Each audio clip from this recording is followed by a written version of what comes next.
Combien ils pèsent? Oui, une demi-tonne, 2 tonnes parfois ces taureaux. Oui, 2 tonnes.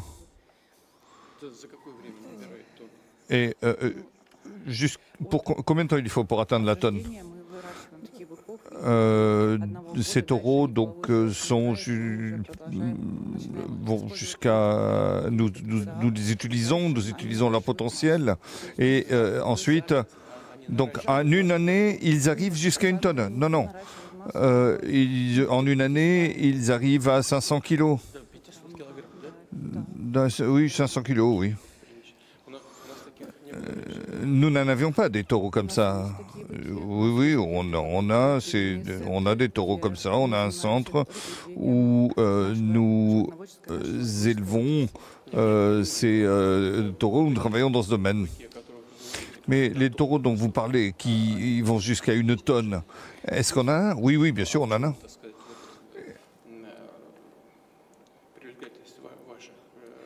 Alors, en quoi votre travail est particulier? Eh bien, pour nous, c'est parce qu'ils ont un potentiel d'identité.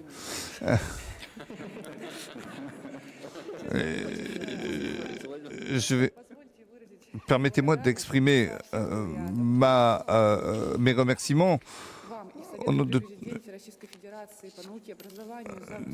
Donc vous avez bien sûr une contribution très importante.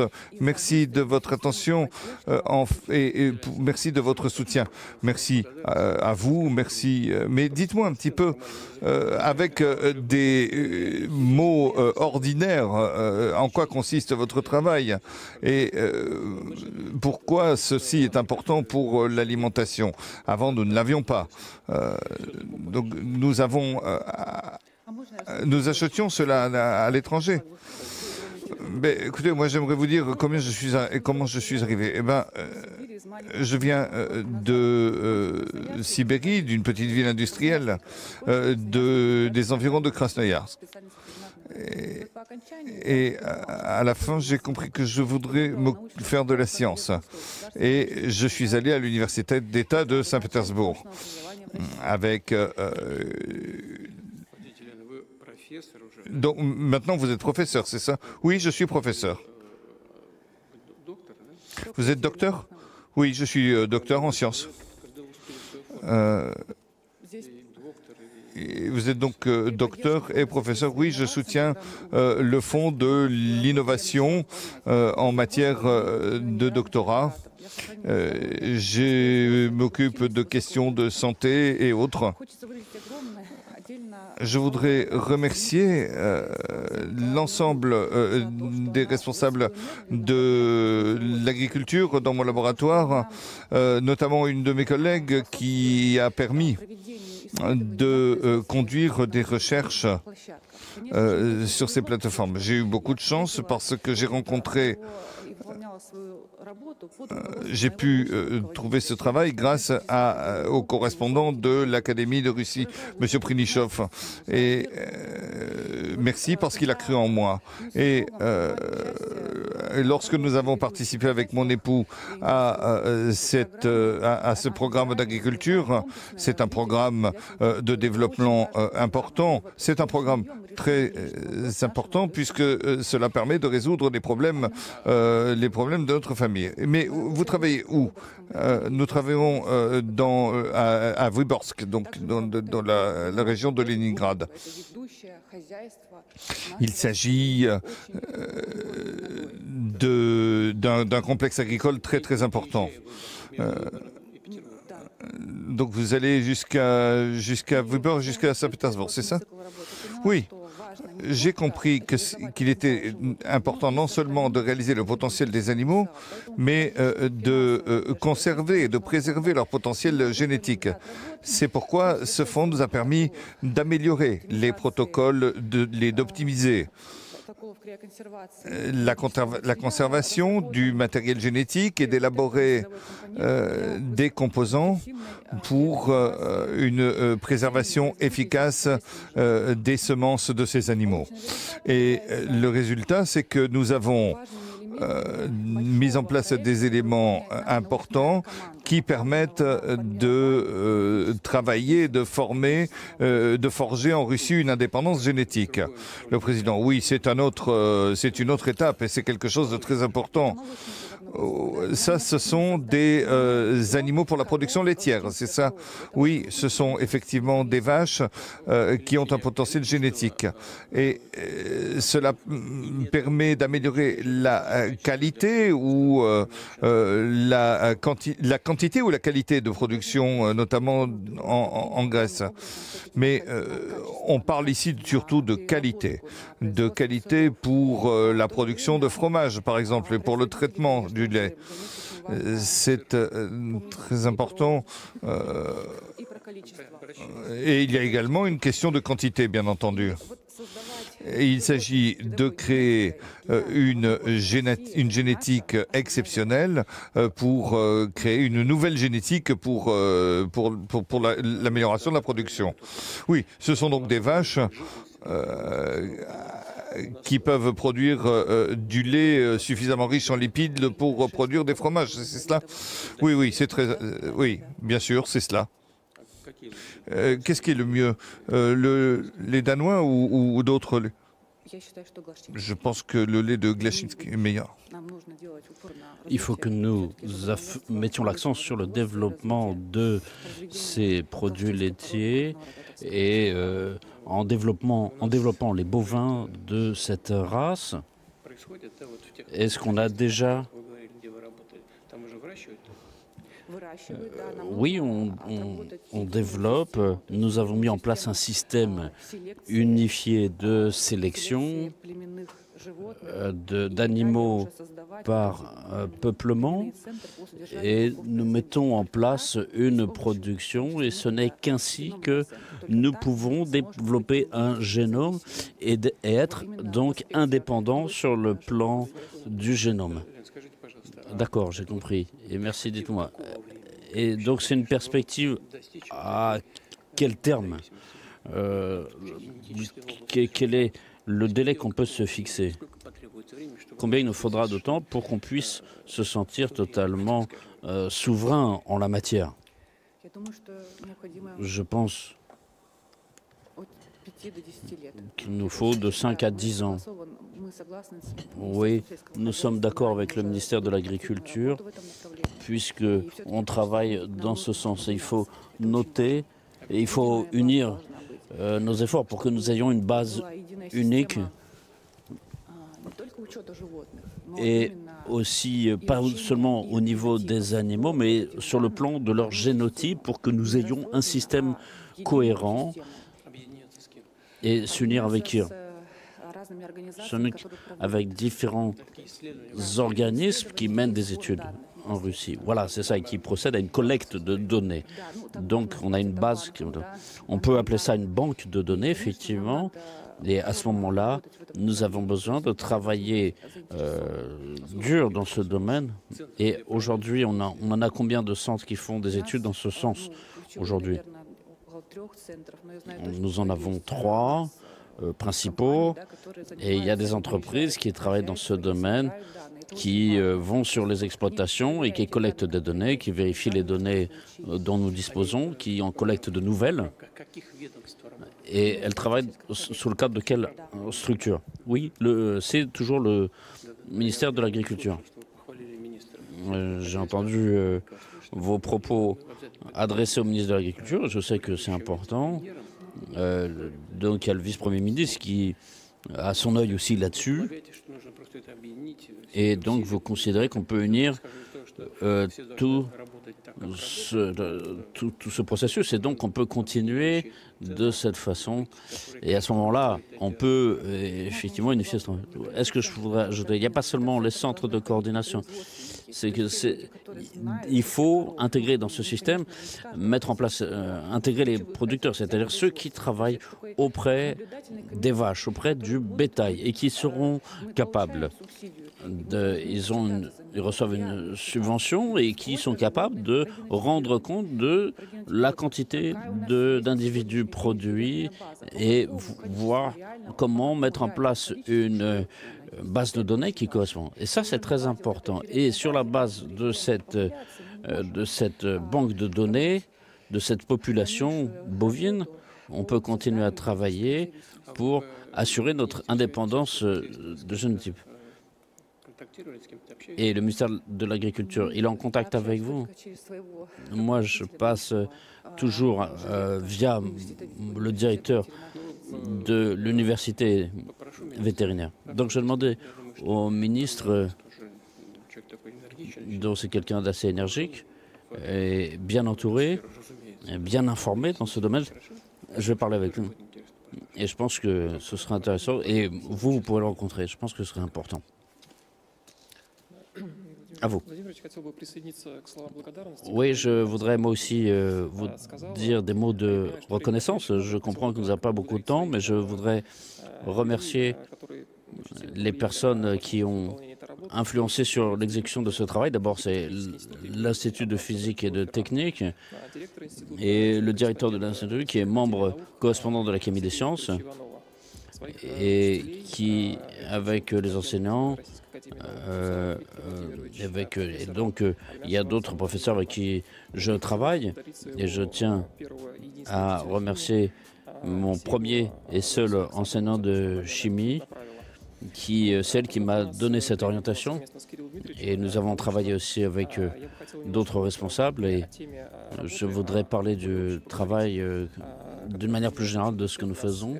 Ça nous concerne tous. C'est la question de la formation de personnes qualifiées dans le secteur.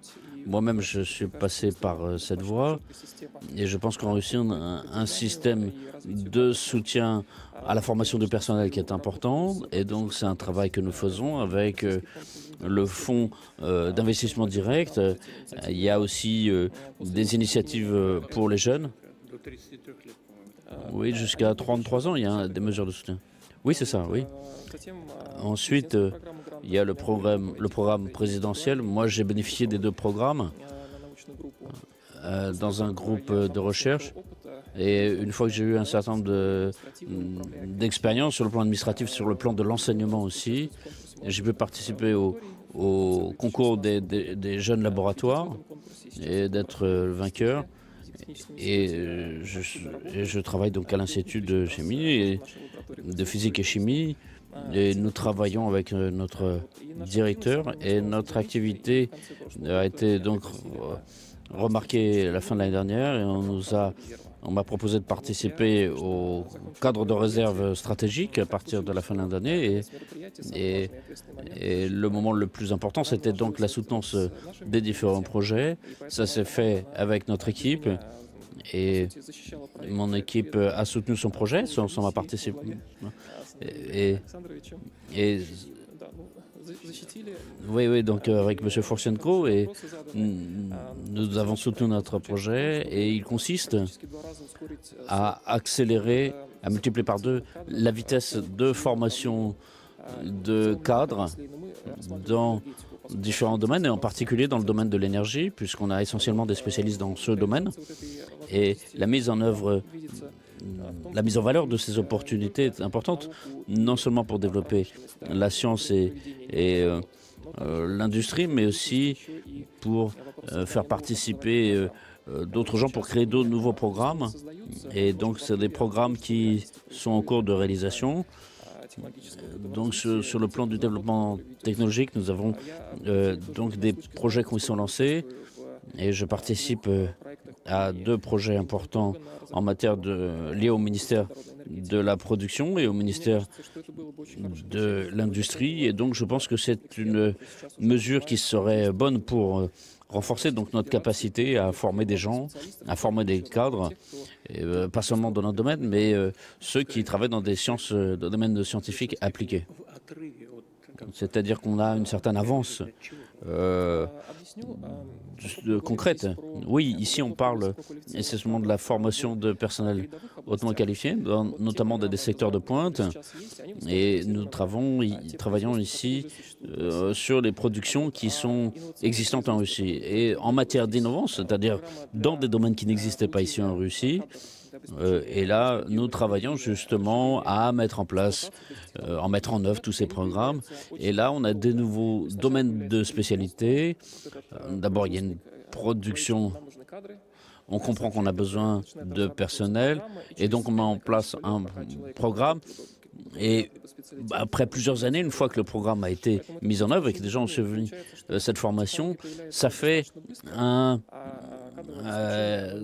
une formation qui est assez longue finalement et qui ne suit pas l'accélération des innovations elles-mêmes. Donc ce que nous proposons, c'est d'accélérer. Là, vous avez donc deux ministères de tutelle. Le ministère de la production industrielle et du commerce. Oui, alors pas seulement. Oui, il y a le ministère de l'industrie et du commerce, mais il n'y a pas que ça. Il y a aussi le ministère de l'enseignement et de la science, parce qu'une part des instruments existent déjà. Et donc, il y a par exemple des programmes de formation d'ingénieurs. Et donc, il y a des mesures concrètes qui peuvent être prises pour avoir non seulement une base documentaire, mais aussi un programme de formation qui puisse être immédiatement applicable dans les domaines qui nous intéressent. Et donc, je pense que ce serait un bon complément pour notre équipe. Et notre équipe, elle est intéressée justement à travailler dans ce domaine. Ce que je propose, comme avec votre collègue Elena, c'est que moi je vais parler avec les ministres, vous aussi vous allez vous entretenir avec eux, et après on reviendra à cette question au niveau du Conseil des ministres. Donc ceux qui sont dans leur bureau, qui travaillent sur ces développements sectoriels, mais donc il y a des discussions importantes qu'on peut avoir ici pour voir comment avancer en la matière. Ensuite, on pourra en parler. À vous. Monsieur Poutine, moi non plus, je ne peux pas ne pas vous remercier pour l'opportunité donnée aujourd'hui de pouvoir discuter de tout ça et de soulever certaines questions. Je pense que j'aurais besoin de développer ce qui a été abordé par mes collègues. Donc moi, j'ai reçu un prix en mathématiques. C'était qu'en plus de ma formation académique, je travaille aussi dans un institut de mathématiques appliquées dans l'usine Almazante, et je sais le rôle important qu'a joué le centre de recherche lié à notre entreprise dans le nord-ouest du pays, et donc les directeurs d'études ont beaucoup soutenu les projets. Donc il y a un lien très étroit entre l'aspect industriel et l'aspect de recherche scientifique académique. Et donc nous travaillons sur des conceptions de nouveaux modèles, et évidemment je vous remercie vous aussi personnellement et le gouvernement pour les efforts qui sont faits pour renforcer ce lien entre la science et la production. Donc ce sont différents fonds, Grant NF par exemple, il y a des fonds de soutien aux investissements, il y a des programmes sectoriels. Il y a le ministère de la Défense qui a ses programmes de développement, il y a des programmes de soutien aux startups. Et évidemment, grâce à ces programmes, moi-même j'étais vainqueur d'un programme de concours, et nous avons pu donc mettre en place de nouvelles technologies. Et nous espérons beaucoup que le renforcement dans cette voie ne fera que se poursuivre. Le lien entre la science et la production. Alors là, c'est pas concret. Donc vous savez, il y a le triangle célèbre, il y a enseignement et sciences.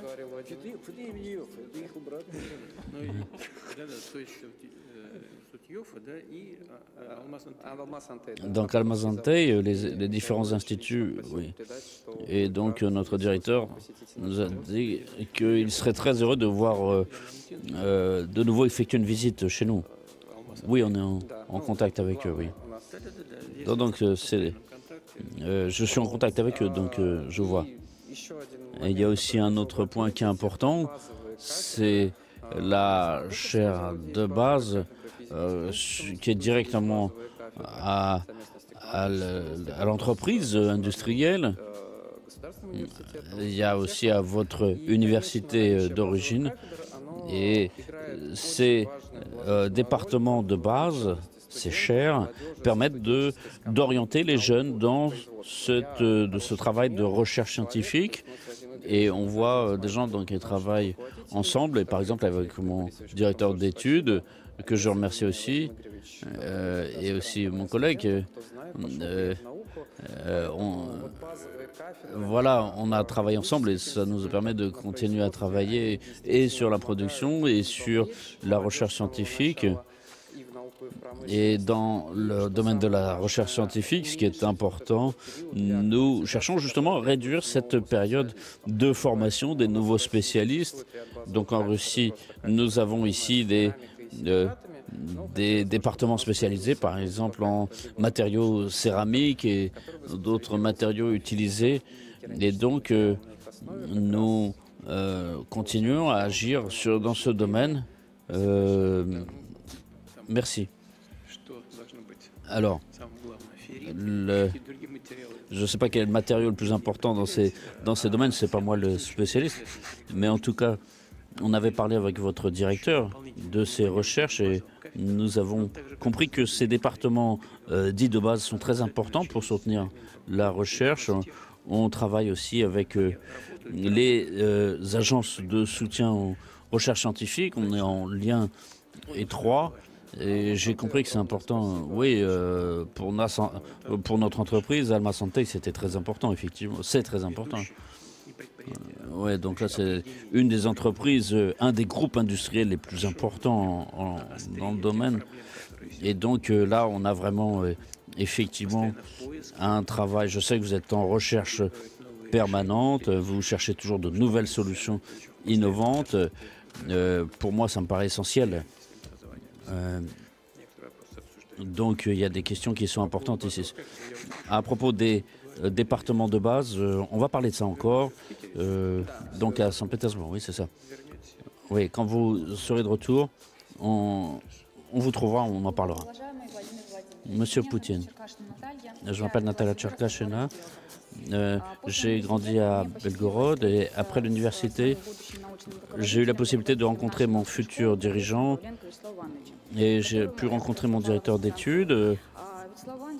Et il a partagé avec moi toute son expérience et je le remercie pour ça. Je suis maintenant collaborateur scientifique après avoir suivi toute ma formation à l'université de Belgorod et la dirigeante de notre université a toujours soutenu tout ce que nous faisions. Elle nous a permis de grandir sur le plan de la formation. Et mon travail consiste à trouver des nouveaux systèmes de polymères pour soutenir qui peuvent être utilisés dans le domaine aérospatial. Donc nous travaillons par exemple pour les cosmonautes en orbite et nous utilisons aussi différents schémas, micro-schémas utilisés pour l'électronique spatiale. Et j'ai bénéficié de 4 bourses pour les programmes de recherche que j'ai faits. Et les documents que nous avons utilisés nous permettent de travailler aussi sur l'ensemble du secteur des rayonnements. Après tous les essais au sol, nous avons pu mener des études pour l'application dans l'espace. Et entre 2022 et 2024, dans le cadre d'un programme dédié dans le secteur russe de la Station spatiale internationale, nous avons pu mener des expériences. Je tiens à noter et à remercier le centre de formation des cosmonautes pour le travail efficace qui a été fait dans ce domaine. Les essais en vol ont permis de confirmer les résultats de nos analyses et ensuite nous allons continuer à mettre en place des matériaux qui seront utilisés dans l'espace et notamment en matière de protection contre les rayonnements. L'activité naturelle, je suis mère, j'ai 3 enfants. Le plus jeune a 5 mois, donc je suis venu à Moscou avec mon fils. Là, il est avec ma mère, donc merci beaucoup pour cette compréhension et ce soutien. Et donc, mon mari, mes enfants m'attendent à Belgorod. Merci beaucoup d'avoir dit tout ça. Aujourd'hui, la protection contre les rayonnements permet d'aller jusqu'à Mars et de revenir, ou aux petits lapins, aux chats ou à d'autres animaux. Non, parce que plus on est loin, mieux. J'ai peut-être des rayonnements qui sont plus dangereux, mais justement, oui, c'est ça. Il y a des rayonnements qui sont plus importants, et donc c'est pour ça que je pose cette question. Combien il nous faut? 6 mois. Oui, le niveau de radiation n'est pas du tout le même, et donc la station orbitale russe aura donc une charge double pour la protection des cosmonautes, parce que l'orbite est différente. Et donc notre station orbitale, par exemple, oui, de toute façon, dans l'espace proche, aussi curieusement, pour les personnes qui ne travaillent pas ce domaine, il y a déjà des protections autour de la Terre. Oui, justement, c'est ça, c'est que là-bas, le niveau de radiation est complètement différent.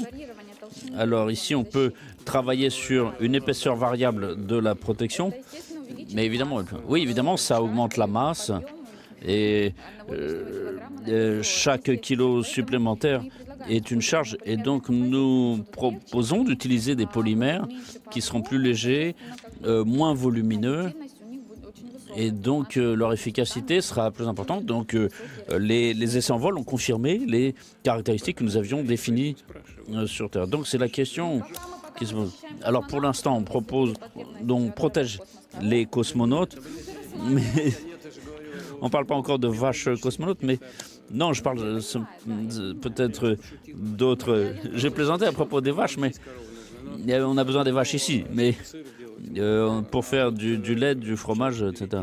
Mais si l'être humain vole plus loin, donc effectivement, nous avons besoin d'organismes avec une protection suffisante. Il n'y a pas seulement la protection contre les rayonnements.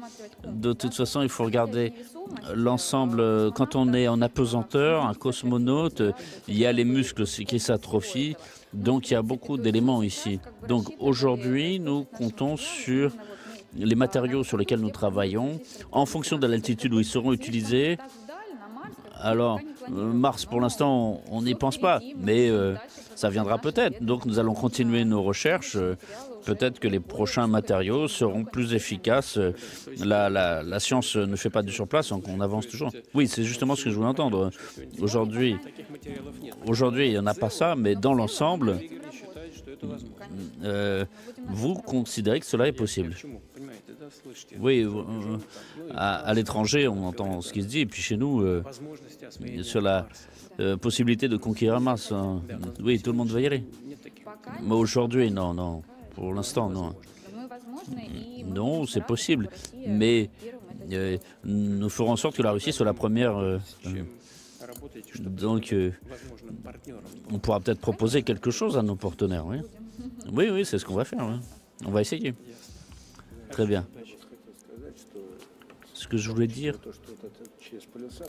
c'est que cette question des rayonnements et avec les protections qui augmentent de plus en plus de travail, et je sais que on avait interrogé les cosmonautes pendant les études, on avait dit est-ce que, selon vous, cette augmentation de la charge et tout simplement de l'épaisseur des vêtements de protection permettra quand même de continuer notre travail? Et donc, les cosmonautes ont réfléchi à ça. Non, non, je demande un intérêt, je ne suis pas un spécialiste, mais... Donc, il y avait aussi... Ce que je voulais dire, c'est qu'il y a la vie aussi d'autres gens, des utilisateurs. Bon, ils ne sont pas là, mais c'est intéressant de voir ce qu'ils en pensent aussi, oui. Et bien, je voulais avoir l'avis de notre scientifique. Je vous remercie. À vous, Monsieur Poutine. Je tiens à me joindre aussi au mot de reconnaissance, parce qu'effectivement, c'est un grand honneur pour nous, cette décoration. Nous travaillons à la mettre en place de divers systèmes de protection. Mon activité consiste à développer ce genre d'innovation. Donc je profite de l'occasion pour remercier mes collègues et ma direction pour le soutien qu'ils m'ont apporté. Donc le directeur de l'Institut de recherche en électronique et les dirigeants des académies militaires d'aérospatiales. Et aussi, je remercie à mon directeur d'études, qui est aujourd'hui consultant scientifique à la chaire de physique-chimie. Et donc, moi, c'est l'université de Voronezh, c'est l'université dans laquelle j'ai fait mes études en recherche fondamentale. J'ai un peu fait évoluer mon domaine de recherche. Ce qui m'a intéressé, c'est que on ne peut pas se permettre de mettre en place des systèmes qui ne sont convenables que pour les standards actuels. Donc, il faut qu'on travaille davantage à analyser les tendances des nouvelles technologies et déterminer, mettre en place des calculs et sur la base de ces essais, faire un travail de recherche analytique, travailler aussi à se développer. Et on comprend qu'il y a une grande probabilité de problèmes. Je sais que notre institut travaille depuis longtemps. Il va développer ses capacités en matière de lutte électronique. Et nous avons pu, entre-temps, devancer les défis qui se posaient à notre activité. Nous travaillons de façon très étroite avec les entreprises du secteur de la défense. Donc, on a ici du matériel qui est exploité. Il y a les écoles scientifiques qui fonctionnent depuis des dizaines d'années de façon très positive. Donc, la lutte électronique, elle a 120 ans, c'est ça? Oui, 121 même. C'est un peu moins que les liaisons radio. Alors, c'est une orientation très importante pour nous. Et ce que vous venez de dire, effectivement, sur les technologies de l'avenir. Et ça, c'est important. Comme spécialiste, vous comprenez bien. Bon, moi, je ne suis pas spécialiste, mais je vois bien que, d'après tout ce que la vie nous montre, l'avenir, il est maintenant, et tout de suite. Donc, nous parlons. Et l'avenir, là, il est maintenant déjà. Hein. Il a déjà commencé. Et on continue, et là, il continue à venir tout le temps. Donc, il est particulièrement essentiel de, comme vous l'avez dit, de devancer, de donner des réponses qui soient de l'avance et continuer à travailler dans ces domaines, dans cette perspective. Si nous parlons de la lutte électronique, concrètement, en matière de sécurité, effectivement, du résultat de vos travaux dépend directement la réduction des pertes. Ça, il y a un lien direct ici.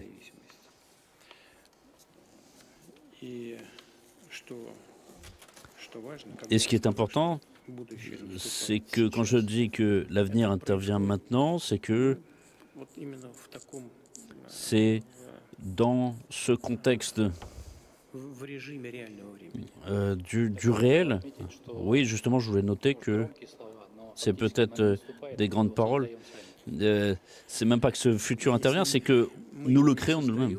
Oui, et si nous ne le créons pas, alors à ce moment-là, on est déjà perdant. Oui, de toute façon, cet avenir, il sera créé, mais il ne sera pas créé par nous. Et dans tous les domaines dont nous avons parlé aujourd'hui. Et je le dis sans ironie, qu'on parle d'élevage, de sélection géologique, de protection des rayonnements, dans votre domaine, partout, l'avenir est créé maintenant. Et notre objectif, notre but, c'est d'anticiper. Et dans l'ensemble, vous réussissez. Et justement, c'est pour cela que je vous remercie, vous, vos collègues, vos directeurs de recherche et simplement les gens qui travaillent avec vous. Je vous remercie, je tiens à vous remercier et je vous souhaite beaucoup de succès dans tout ce que vous faites. Est-ce qu'on pourrait faire une photo de groupe avec vous, s'il vous plaît? Bien sûr. Chers abonnés, je vous remercie sincèrement pour votre fidélité et votre soutien continu. Si vous appréciez le contenu que nous créons, pourquoi ne pas aller encore plus loin en devenant membre de la chaîne? Cliquez simplement sur le lien en haut à droite pour soutenir financièrement notre chaîne. Votre adhésion nous permet de financer la production de nouveaux contenus passionnants et de toujours améliorer notre offre pour vous. Merci de faire partie de cette aventure.